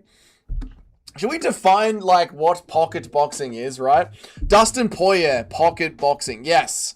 Yes, Johnny. Dustin Poirier, pocket boxing, right? Gaethje, right? With the collar tie and the clinches up the middle, right? The pocket boxing is where you're jabbing your way inside, rolling with shots, tight cuts up the middle. This is the pocket box, working the body on the inside, exiting with something over the top. Dustin Poirier. This is the thank you, Johnny. Right when I was like, maybe we should actually fucking talk about what pocket boxing is, other than everything that it fucking isn't. Then maybe it might help get through this. So yes, Toad, you are correct. Trevin Giles has won this round, but he has won this round with big meaty hooks on the outside. 22 seconds left. Prates with a kick on the outside. Trevin Giles double jab, pushes Prates out of the pocket, I might add. Double jab and then pushes Prates out of the pocket. Where was it?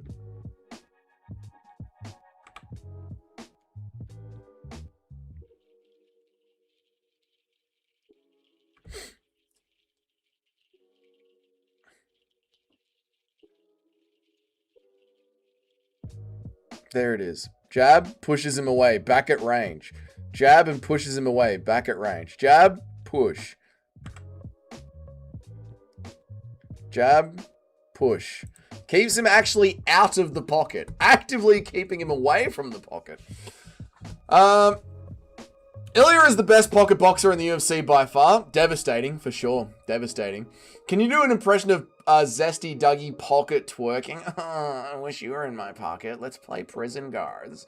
Ilya is the best pocket boxer in the UFC by far. Yep, CM Punk was a pocket boxer. Stop it. Does anyone remember CM Punk's opening stance? I need to go back and put that on. Pocket boxing is when you're either forehead to forehead with your opponent in the clincher with them. JDM isn't out pocket boxing Pereira at range. Neil tried that and had to clinch up. There you go. Thank you, Junior. Jones punching his wife in the car. Now that is pocket boxing. Robbie Lawler finished Nico Price. Nico Price is the elite of the elite pocket boxing. I need to watch that back. I don't remember the finish, Christian Grey. A group of Somalians with machetes just told me Volk is doing a meet and greet down at the Southland Shopping Centre at 10 p.m. I'm thinking of going. You absolutely should not go to any shopping centres around Somalians. Don't do that. Can you do an impression of Anthony Smith pocket curling up into a ball? You're taking out my family. I'm going to go in defensively into a ball. I just remembered Gardy versus Ward exists and I love life again. I don't know what you're talking about. I had the bruise on my leg from too much pocket boxing. Disgusting. What's up, Bruce Wayne? How are you, mate? Douglas! I told you, I had a mate who anytime he would come to a house party and I was there, he would scream that from across the room. In that exact way. If I was on the other side of the party, if I was in the backyard having cigarettes, and my mate would roll up, he'd walk into that, Douglas! Then I'd yell back at him, Raza! It was good times. Then he got married. Haven't seen him since. Ilya is beautiful fucking boxing and footwork. It's so satisfying to watch Ilya's footwork with the pressure of someone against the fence. It is good. It is damn good. It is damn good. Jonas Pulver had great... There's an old cut for the old heads. Jonas Pulver had great pocket boxing and pride because his power could drop people and then his short legs would be really good for sneaking in the soccer kicks. The Ari finished looked like a mugging. All right, there you go. That's a deep old cut. Pocket boxing does not happen in MMA nearly as much as regular boxing. You can clinch, take the cunt down, or go back to kicking out range. It only really happens when two idiots have a pissing contest. This is why, like, the whole pocket boxing thing has become a meme. Because I don't really think Toad knows what pocket boxing is. I think Toad heard MMA Che talk about pocket boxing. Or maybe heard Fight Labs talk about pocket boxing. I don't think Toad knows what it is.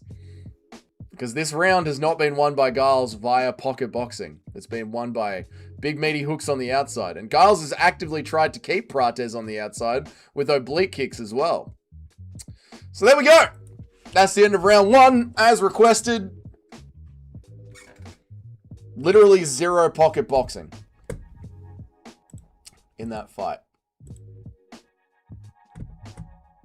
Literally zero pocket boxing. Yeah. That's okay. That happens. That's alright, Toad. It's all good, man. It's all good. Pocket boxing nearly does not happen. Brother, what's up, Ali? How are you, brother? Can you do an impression of Bryce Mitchell thinking pocket boxing is boxing with his hands in his pockets? Brother, you gotta use discernment. I mean, what is pocket boxing other than having your hands in your pockets? Think about it, man. Why would they call it pocket boxing if it wasn't in your pockets? Pocket boxing is way harder to pull off in MMA because there's the threat of the clinch, the takedown, the knees, etc. But when it's done correctly, it's beautiful to see. It is. It is. MMA fans confuse normal pocket for pocket boxing. There's boxing on the inside, but there's not too much pocket boxing in MMA. Yeah, I would just call it like boxing on the inside is what I would say, Junior. But I am not a boxing expert, nor am I a striking expert. I'm just a fan of the sport. So I would clarify my terms as pocket boxing as essentially inside the range. Like once you close the footwork, which is why I brought up that combination in slow mode before where Giles actually closed, got the outside foot. His foot is on, Giles closes distance, gets the outside foot. Giles is now on the inside of the range and looking for something.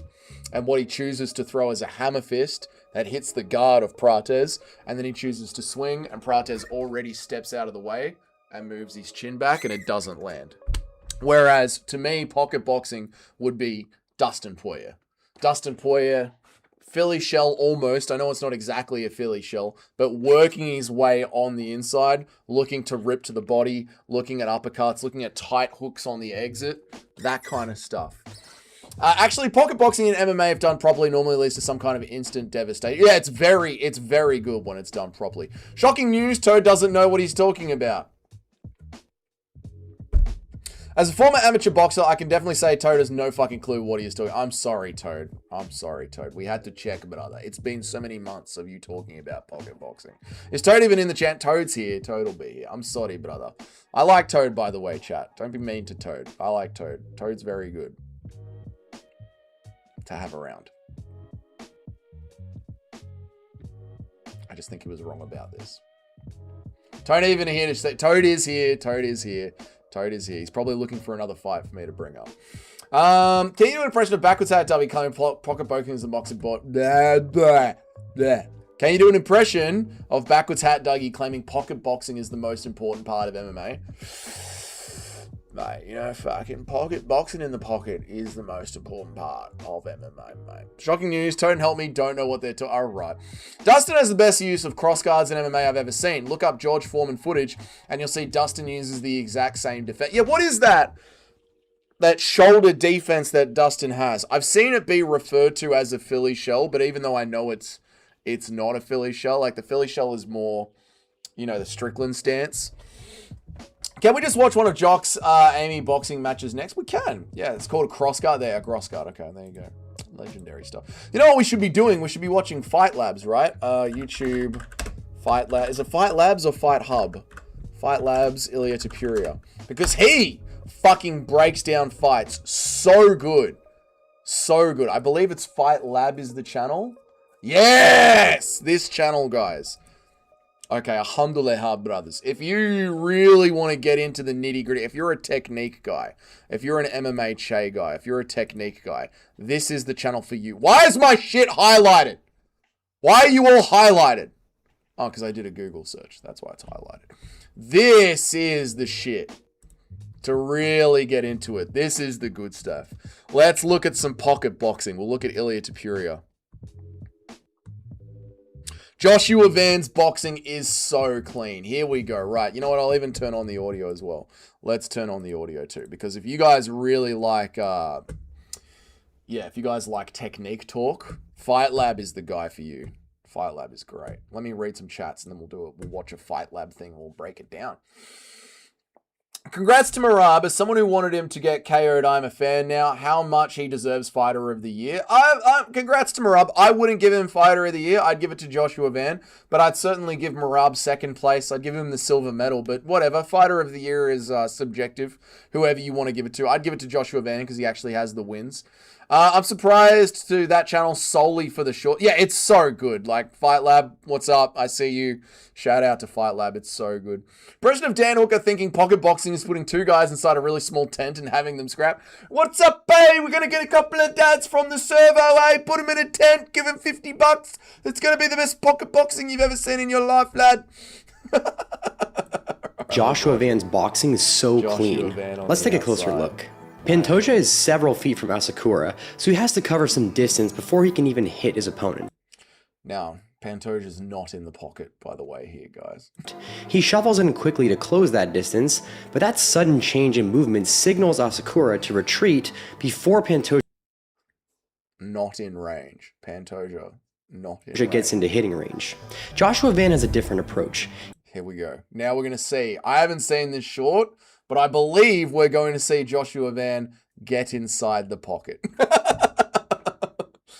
Impression of Dan Hurt. Dustin is the new Chael. Is he? What's Dustin been saying?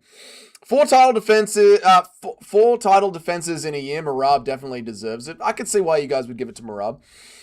One of my favorite Ilya moments is the pivot to the left hook he knocked out Max with. I don't think we've seen such good boxing in the footwork ever, especially when it was the exact moment that Ilya Tapuria was looking for the kill. Like, in that round, he wanted to take a Max out in that round.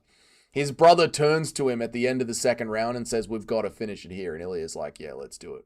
Chris Duncan's pocket boxing is a leak. Don't get him started. He stalks his opponents, then attacks when he's just outside of hitting range. That way he doesn't have to close extra distance and telegraph his attack. And when he throws his punches, he doesn't drop his hands down to his hips with a big windup. That would give his opponent another signal to expect a punch. This also makes the punches land a lot faster. Silva loads up on a big uppercut, and Van throws a right cross that lands before the uppercut. This isn't because Van's hands are moving faster, it's basic geometry. The shortest distance between any 2 points is a straight line, not an arc. It might seem like not loading up on his punch takes away some of his power, but the timing makes them land clean. To Silva's credit, he landed a nice left hand of his own when he applied these same principles.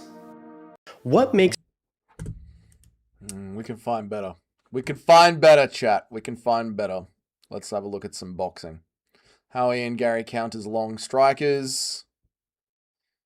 Was Cyril Gahn beating Tom Aspinall? We'll look for something on the inside. I'm sure we'll get to an Ilya Tapuria post. We'll look for something on the inside. How Dustin Poirier outdid it. Dustin Poirier's got great pocket boxing. Khabib is considered to be one of the best. We'll check that out. Let me read some chats, and then we'll check this one out. There is actually one aspect of Duncan's game that scares me, but instead of the pocket boxing, he has the most brutal elbows in the sport. What's scary about Duncan's game will be his defense, because that chin is going to give way eventually, Jock, and when it does. Same thing with Tom Aspinall, right? Like when that chin gives way, that chin is going to give way. Ronda Rousey had that pocket boxing swagger. She believed that she could pocket box. Head movement, head movement. This guy sounds like an AI script. No, he's a real dude. He's a proper dude speaking. He just very carefully writes out his script and then reads it cleanly. Who wants to see Chris Duncan pocket boxing highlights? Who doesn't? There's a new Australian fight promotion that is literally just pocket boxing. There is a tiny circle in the center of the cage, and you have to keep your foot inside of it or else you lose a point. That's sick, dude. I mean, that's what BKFC tries to create with the toe the line, and they have that small circle on the inside.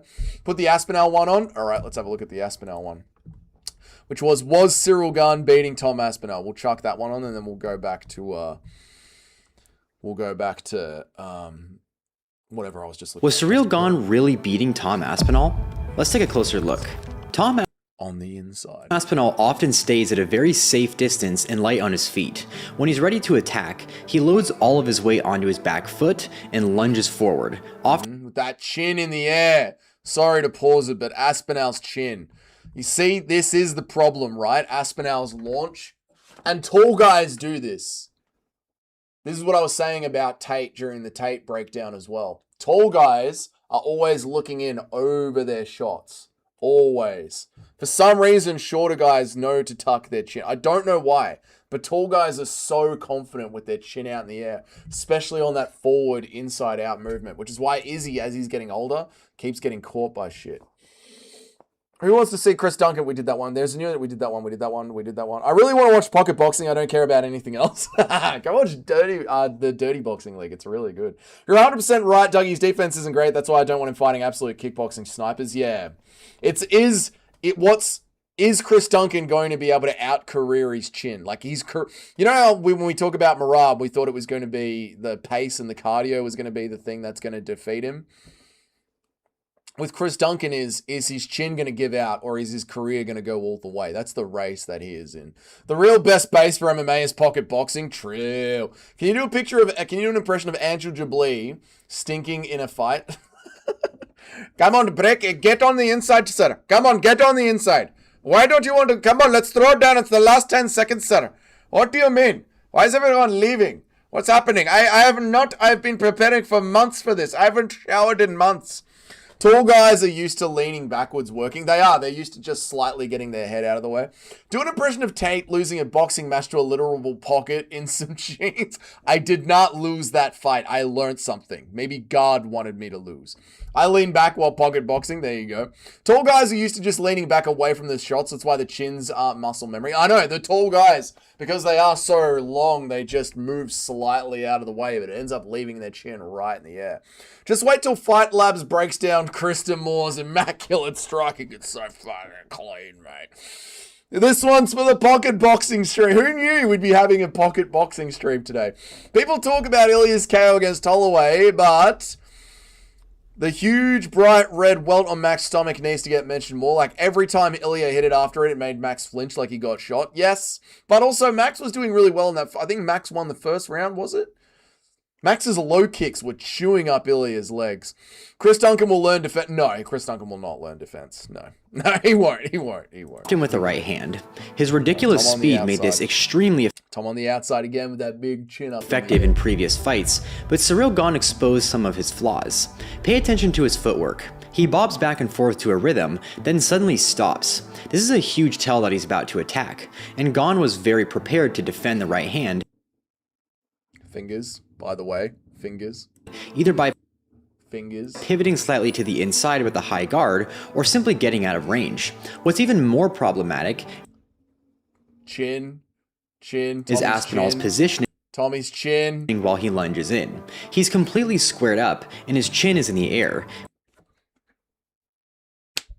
making him an easy target for counterattacks. Gane's jab had much less distance to cover than Aspinall's right cross, so he intercepted him as he was crashing in several times. But Gane also revealed some defensive tendencies that Aspinall could take advantage of in their rematch. When Gane couldn't get out of range in time or counter, his instinct was to duck and cover, because it protects him well from the looping right hand that he expects. This is where Aspinall could catch him by surprise by swapping the right cross with an uppercut. Was Surreal Gane really... God, Fight Labs is a good channel. Let me read some chats.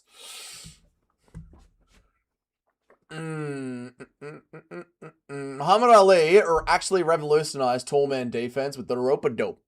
With the rope, that's how far back it goes, man. Can you do an impression of Andrew Tate claiming he won because of his elite pocket boxing? I actually won. It was a Matrix attack. It was a fake AI Matrix attack. We will be looking into it. I was on the inside the entire time. You didn't see it. Pocket boxing only. The way Tom's chin is so high up makes me think of air drag force when it comes from the speed. Yeah, it just drags in the air as he launches in. My pal, I do Muay Thai. He's 6'1". 205 pounds. I'm 5'7", 180 pounds. He gets too comfortable sometimes just leaning back from the shot. When I step through the extended combo, I tend to catch him with his chin up. That's the thing. It becomes so ingrained, help me. Like, this is why I don't know if Duncan will learn the defense. And this is the problem that, you know, like Izzy's always had and Aspinall's always had. Like, they go their entire amateur career to the point where we're now breaking down them in the top 15, top 5 championship level fights. We're literally breaking down championship level fights. And they've had this entire style of their striking the whole way throughout their entire career. And now you're in the top 10 of the UFC. You're going to have maybe like 5 more important fights. And what now? We're going to change the entire way that you strike? It's too late. It's muscle memory at this point. Aspinall looks really crap in slow motion, doesn't he? Doesn't he? Watching this fight again, it seems like Aspinall was a tad bit bigger than Gane. Yeah, I think he is. I think he's a little bit bigger. A Matrix attack. It was a Matrix attack on the AI. When Tom was squaring that clip, his feet weren't even on the ground. Super bad. I still think he wins the next fight. I think he wins the next fight too, but yeah, watching him in slow motion, it's not great. If Andrew Tate doesn't lose, he would have won. All of them cigars at... Dude, Andrew Tate. Maybe God wanted me to lose. If you haven't seen the MMA Guru's video on Andrew Tate's coat, please go check it out after this stream. No, pocket boxes only is the brand. There you go. Hello, I'm new. Greetings from Georgia. From Mirab Divalashvili home from Georgia. I want to say welcome to the channel. How are you, man? Welcome to the channel. My name is Dougie. I make MMA content essentially every single day of the week. Right now, we are currently breaking down pocket boxing and rangy strikers. We do all sorts of fun stuff, though. We do tier lists. We do debates with each other. We'll do watch-alongs and parties, watch parties. We do all sorts of stuff, man. So if you're into MMA, subscribe to the channel. Thank you for joining me, man. I appreciate you.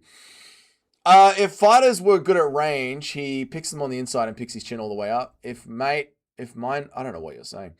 A mate of mine fights really well at range. I'm with you, Juno. But he panics on the inside and picks it right on the inside. He's panicking. I'm with you.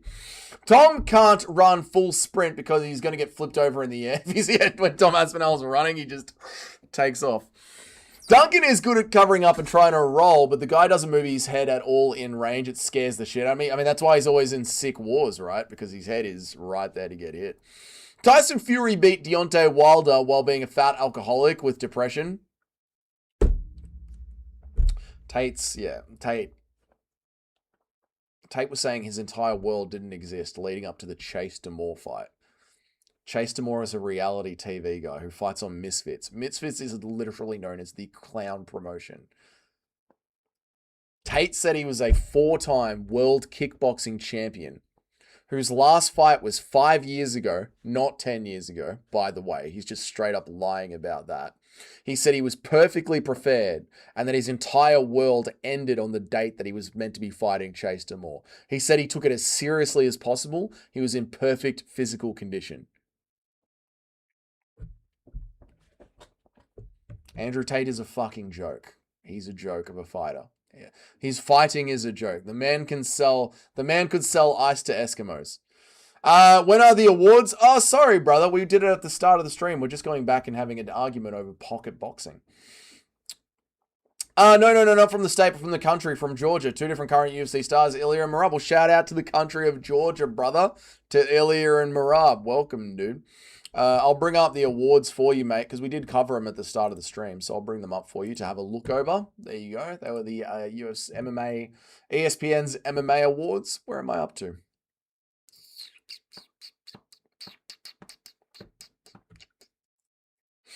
Just now seeing Aspinall style looks so bad, this can't be right. It's what happens when you watch fights in slow-mo. This is the problem. And then you go back, you watch fights in slow-mo while you're doing tape study, and you just convince yourself this guy is definitely going to win this fight. Yeah, geez, I can't type. That's all right, Junior. I can't read. If Tom could just tuck and guard up properly, he'd be even more devastating. That's all it is. Dougie, we do fun stuff like picks and rankings. Also, Dougie, when he has to do rankings, I hate doing the rankings. I hate it. One of the awards, there we go. Why are you gay? We do fun things like this too. Check it out. This is probably the most fun thing that we do on the channel if you're new around here. Why are you gay? You are gay. Isn't that fun? What a fun thing that we do. What a fun channel we have. Don't we, chat? Chat, tell the new guys about the fun channel that we have. Don't we have a fun channel? We have a fun channel. Sometimes we watch entire fights on my giant forehead. We have such a fun channel. The Tate Cope video was something else, man. Most biggest cope I've ever seen. Insanity. Insanity.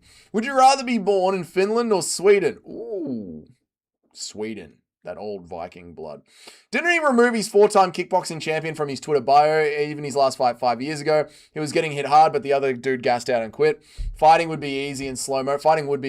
Yes, he removed the 4-time kickboxing championship thing from his bio. He did indeed. He did indeed. Because I believe it might be padded. Andrew Tate Tapology. Andrew Tate Tapology. Apparently, some of these guys...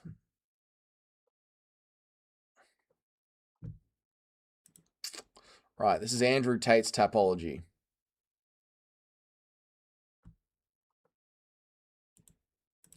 Paul Randall. Paul Randall's... Look, this is Andrew Tate's Tapology. This is Andrew Tate's first championship win. His first world championship win.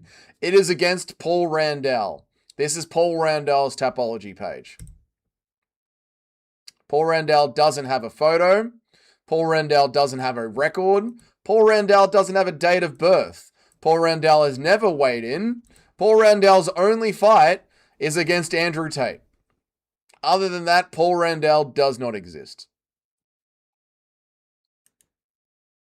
This is one of Andrew Tate's championship wins, just by the way. Yeah. Daniel Hughes. Daniel Hughes. Daniel Hughes doesn't have a photo. Daniel Hughes doesn't have a record. This is Andrew Tate's second championship win, just by the way.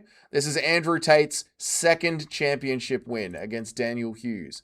Daniel Hughes doesn't have a record. Daniel Hughes doesn't have a date of birth. Daniel Hughes doesn't have a photo. Daniel Hughes doesn't have a current win streak. Daniel Hughes has no affiliations. Daniel Hughes' only win is Daniel Hughes' only fight on Tapology is Andrew Tate. Daniel Hughes does not exist on Tapology. This is the illustrious career of Andrew Tate and his 4-time World Kickboxing Championships.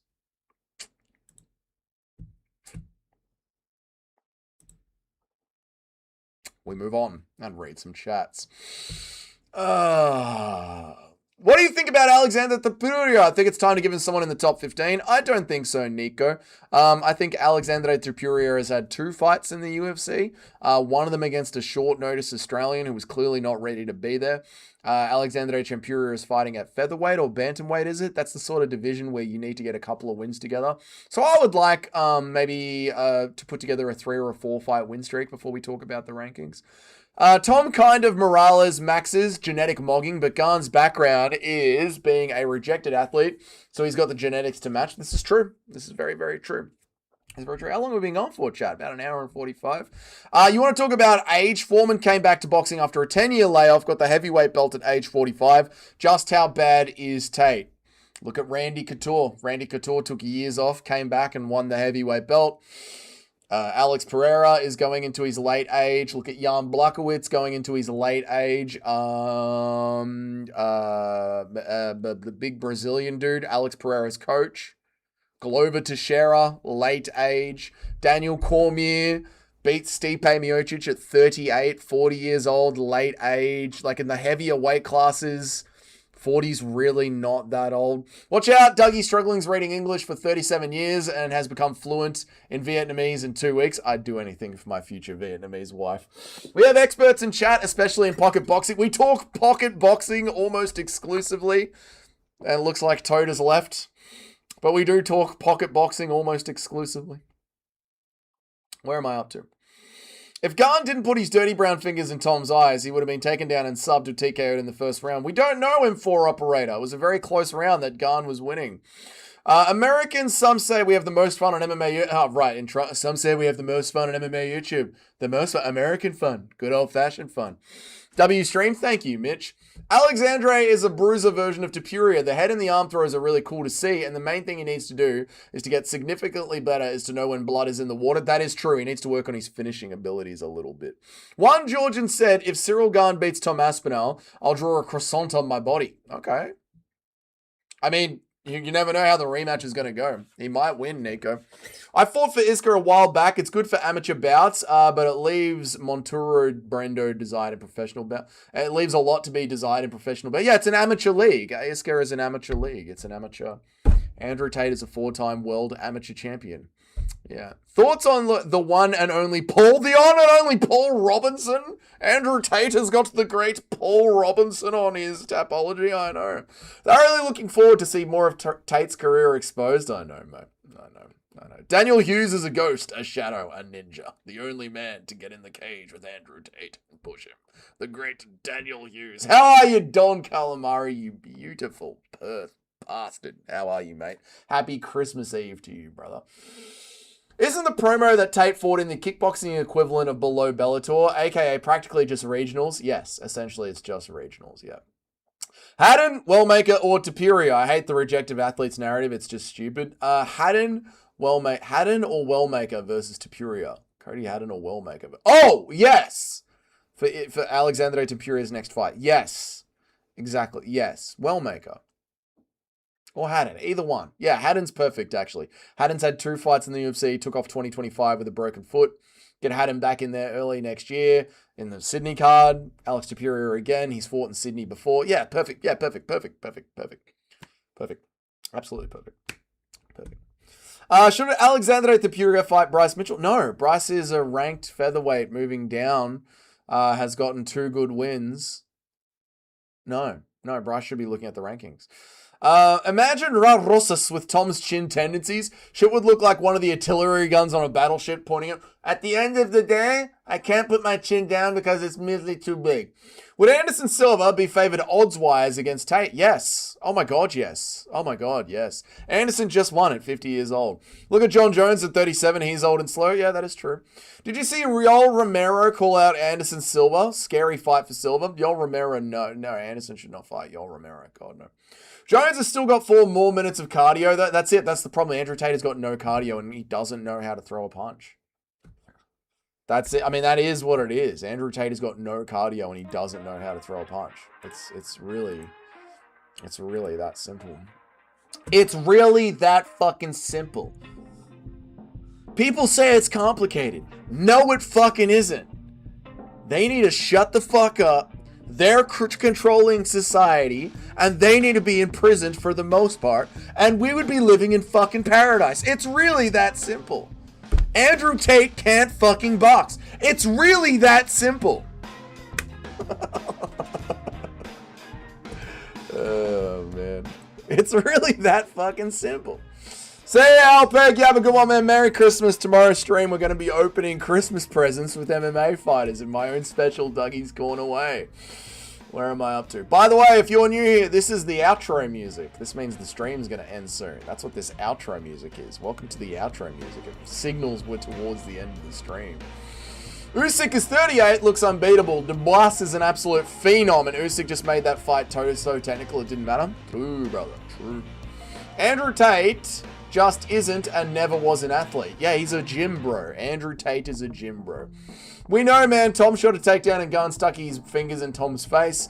There was more than one eye poke during that fight. That is true. I don't think Bryce Mitchell has a chance. He won't be able to beat Alexandre's grappling on the ground. Well, if Alexandre Chapuria works his way up to Bryce Mitchell, we'll find out, brother. I mean, it's certainly an interesting fight. I just think you need a little bit more than 2 fights to get a ranked fighter in the UFC. Daniel Hughes, Fighter Matrix win. This is what we need to see. Alex Abtura so far shows to be a more powerful boxer than Ilya. He just boxes and wrestles, hasn't checked a single leg kick, and he eats the body kicks. That's why I want to see a little bit more well-roundedness from Alexandre Chapuria. Irwin versus Topuria for a ranked spot. Not ranked, but Irwin versus Topuria, yes. But not for a ranked spot. No, too early.